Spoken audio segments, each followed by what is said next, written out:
নমস্কার। যুক্তি তর্ক সঙ্গে অর্কই আপনাদের স্বাগত। আপনাদের সঙ্গে আমি অর্কপ্রভ সরকার। লোকসভা নির্বাচনে পরাজয়ের পর অধীর চৌধুরী কি করবেন, তার ভবিষ্যৎ রাজনৈতিক কর্মপন্থা কি হবে সে নিয়ে নানা মুনি নানা কথা বলছেন। আমরা যারা রাজনৈতিক বিশ্লেষণ করার চেষ্টা করি তারাও নানা রকম ব্যাখ্যা দিয়েছে। অনেকে বলেই দিয়েছেন অধীর চৌধুরী বিজেপিতে চলেই গেছেন। অনেকে অনেক রকম যুক্তি দিয়ে বলতে চাইছেন যে কংগ্রেসে থাকা অধীর বাবুর পক্ষে সম্ভব নয়, কারণ কংগ্রেস এখন রাজ্য কংগ্রেস এখন তৃণমূলের হাতে তাবাক খাবে। অধীর বাবু নিজেও এই পরাজয়ের পরে কিছুটা বিস্মিত হয়েছিলেন, ভাবতে পারেননি যে বহরমপুরের মানুষ তাকে তাদের সেবা করার আর সুযোগ দেবে না। যদিও বহরমপুর বিধানসভা কেন্দ্রে অধীরবাবু 10,000 লিড পেয়েছিলেন, কিন্তু সেই লিড যদি 2019-এর মতো হতো তাহলে অধীরবাবু জিতে যেতেন, কিন্তু সেটা হয়নি। সোনিয়া গান্ধীর সঙ্গে অধীরবাবু দেখা করেছেন, দেখা করেই বলেছেন যে রাজ্যের পুলিশ প্রশাসন কংগ্রেস কর্মীদের পদে পদে হেনস্থা করেছে। চড়া সুরের সাম্প্রদায়িক প্রচার হয়েছে। 3, নিখিল ভারত কংগ্রেস কমিটির কাছ থেকে তিনি সহযোগিতা পাননি। কি এক পর্যবেক্ষক, কি মীর নাকি আদতে জম্মু কাশ্মীরের লোক, তিনি বাংলার রাজনীতি কিছুই জানেন না, তিনি ছড়ি ঘুরিয়েছেন। তারপরে জয়রাম রমেশ থেকে শুরু করে কেসি বেণুগোপাল থেকে শুরু করে মল্লিকার্জুন খাড়গে প্রমুখ যেভাবে মমতার বন্দনা করেছেন, যে মমতা বন্দ্যোপাধ্যায় কৃপা দৃষ্টি পেলে যেন তাদের জীবন ধন্য হবে, সেটাও কংগ্রেসের কর্মী সমর্থকদের বিভ্রান্ত করেছে। কেসি বেণুগোপাল প্রথম থেকেই চাননি যে বামেদের সঙ্গে কংগ্রেসের কোনো ইলেকটোরাল অ্যাডজাস্টমেন্ট হোক, কারণ কেসি বেণুগোপাল কেরালার মানুষ, কেরালা থেকে নির্বাচিত হয়েছেন, ওখানে সিপিএম এর সঙ্গে তাদের লড়াই। আর পশ্চিমবঙ্গে বাম কংগ্রেস সমঝোতা হলে সেটা কেসি বেণুগোপালকে তার নিজের কনস্টিটিউয়েন্সির মানুষদের কাছে বোঝাতে অসুবিধা হয়। সেজন্য নিজের স্বার্থে তিনি বাম কংগ্রেস জোটের বিরোধিতা করেছিলেন। তারা চাইছিলেন যে মমতা বন্দ্যোপাধ্যায় 2-3টে আসন দিলে কংগ্রেসের কৃতজ্ঞ চিত্তে গ্রহণ করা উচিত, এবং সেই সুযোগে কংগ্রেসের সংসদে আরো 2-1জনের যাওয়ার সম্ভাবনা থাকতো। কিন্তু অধীর চৌধুরী মনে করেন যে মমতা বন্দ্যোপাধ্যায় কংগ্রেসকে শেষ করেছেন, কংগ্রেসের সংগঠন ভেঙে দিয়েছেন, নানা প্রলোভন দেখিয়ে কংগ্রেসের নির্বাচিত জনপ্রতিনিধিদের দলে টেনেছেন, পুলিশ প্রশাসনকে কাজে লাগিয়ে কংগ্রেসের নির্বাচিত জনপ্রতিনিধিদের হেনস্থা করেছেন। তাই দিনে দিনে কংগ্রেস মামু কংগ্রেসে পরিণত হয়েছে, মালদা মুর্শিদাবাদ কংগ্রেস। সেই পরিচয়ও কংগ্রেস রাখতে পারবে না যদি তৃণমূলের সঙ্গে সমঝোতা করে, কারণ কংগ্রেসের ক্ষয় মানে তৃণমূলের বৃদ্ধি। যে বামেদের সঙ্গে কংগ্রেস এ রাজ্যে লড়াই করেছেন, অধীর চৌধুরী লড়াই করেছেন। আমার মনে আছে 2008 সালের পঞ্চায়েত নির্বাচনে শুধুমাত্র মুর্শিদাবাদে 34 জন মানুষের প্রাণ গিয়েছিল, ডোমকলে 16 জন। তখন কংগ্রেসের সঙ্গে সিপিএম এর সরাসরি লড়াই হলো, কিন্তু পরিবর্তিত পরিস্থিতিতে কংগ্রেস এবং সিপিএম একসঙ্গে হাত মেলালো। এই সাগরদিঘির উপনির্বাচনে জেতার পর চাকা ঘোড়ার স্বপ্ন দেখেছিলেন বাম কংগ্রেস নেতৃত্ব। সেই অঙ্ককে মাথায় রেখেই 2024-এর নির্বাচনে সমঝোতা, মোহাম্মদ সেলিমকে মুর্শিদাবাদে অধীর চৌধুরী দাঁড়াতে উৎসাহিত করেন, সেলিমের হয়ে প্রচার করেন। সিপিএম অধীর চৌধুরীর হয়ে সর্বস্ব পণ করে ঝাঁপিয়েছিল, কিন্তু ভাগ্যদেবী সুপ্রসন্ন হননি, দুজনেই হেরে গিয়েছে। তারপর থেকেই অধীর চৌধুরীর বিরোধীরা যারা কংগ্রেসের মধ্যে আছেন তারা অধীরকে সাবক শেখাতে চাইছেন। অধীর দিল্লিতে ছিলেন, খাড়গে সাহেবের সঙ্গে দেখা করার সময় চেয়েছিলেন, সময় পাননি। সোনিয়াজি দেখা করেছেন। আসলে খাড়গে একবার বলেই দিয়েছিলেন যে হাইকমান্ডের নির্দেশ যদি না মানতে পারেন, অধীর চৌধুরীর জন্য দরজা খোলা আছে, তিনি বেরিয়ে যেতে পারেন। কংগ্রেস করলে হাইকমান্ডের নির্দেশ তাকে মেনে চলতেই হবে। কিন্তু অধীরবাবু মনে করিয়ে দিয়েছিলেন তিনিও হাইকমান্ডের সদস্য। তাই তিক্ততা বিরোধ খাড়গের সঙ্গে অধীরবাবুর কমেনি।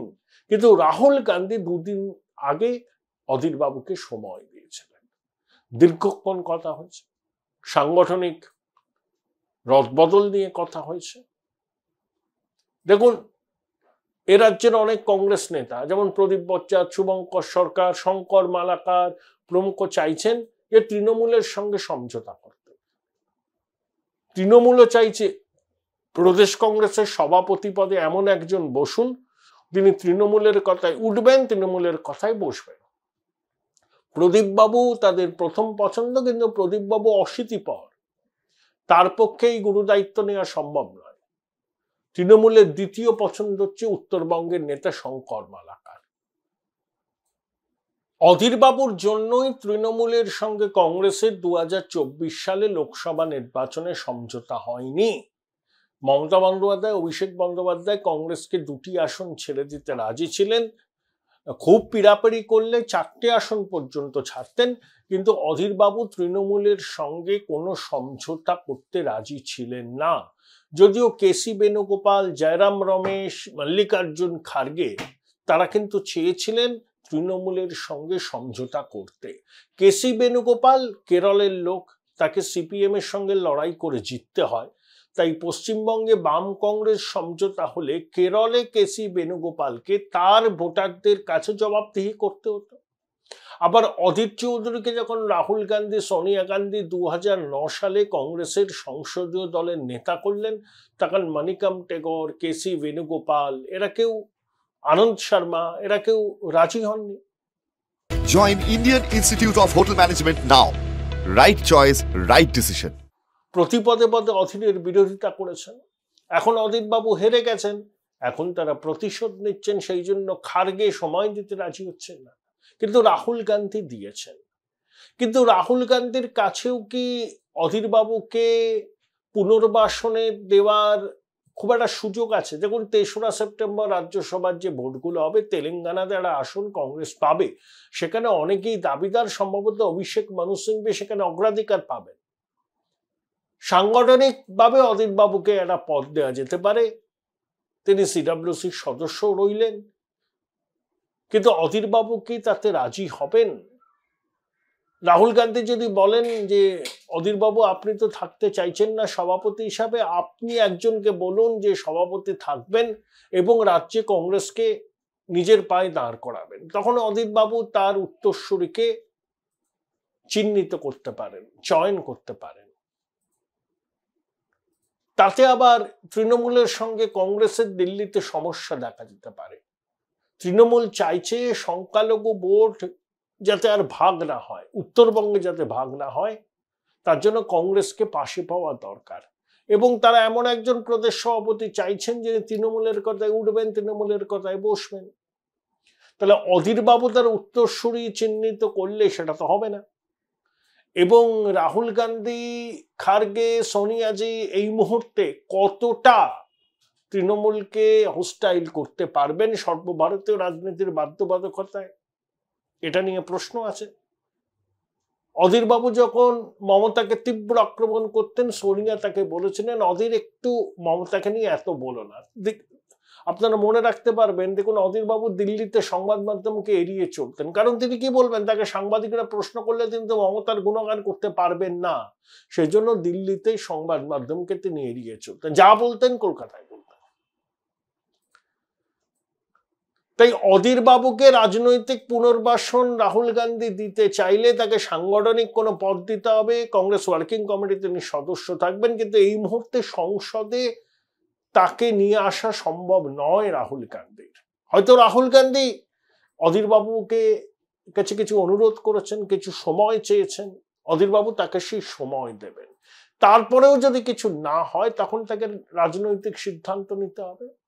3টে অপশন আছে। এক, তিনি কংগ্রেসেই থেকে গেলেন, অ্যাক্টিভলি থাকলেন না, কিন্তু কংগ্রেসের সাধারণ সদস্য রইলেন, মিটিং মিছিলে গেলেন, বক্তৃতা করলেন, কিন্তু জল ছাড়া যেমন মাছ বাঁচে না, রাজনীতিবিদরা রাজনীতির বৃত্তের বাইরে গিয়ে বেশি দিন থাকতে পারেন না, কিন্তু কংগ্রেসে থাকলে তাকে ওইভাবেই থাকতে হবে।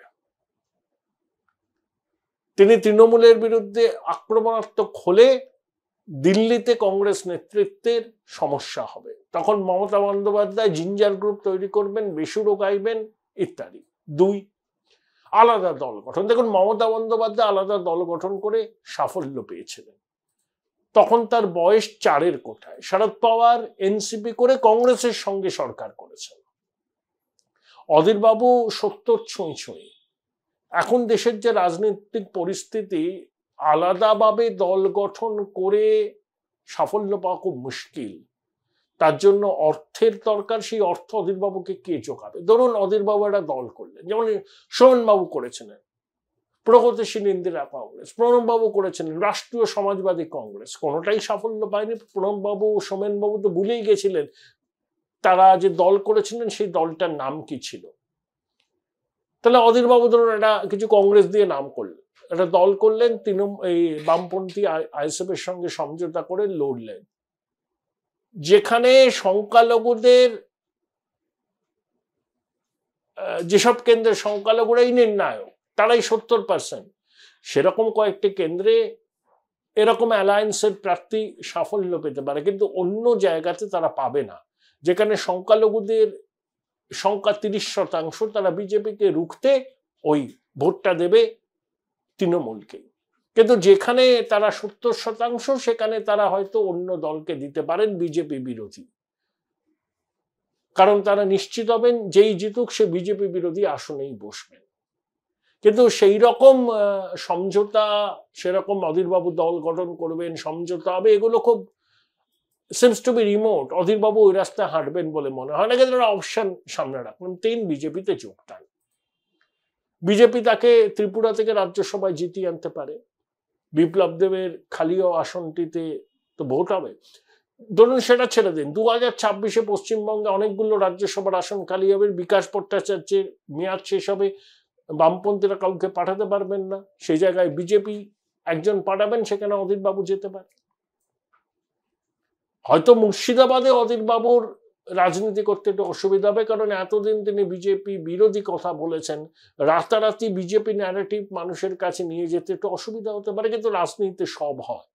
যদি মিলিন্দ দেওরা, জিতিন প্রসাদ, জ্যোতিরাদিত্য সিন্ধিয়া, অশোক চৌহান এতদিন কংগ্রেসের থেকে বিজেপিতে গিয়ে মন্ত্রী হন, রাজ্যসভার সদস্য হন, তাহলে অধীরবাবু পারবেন না কেন?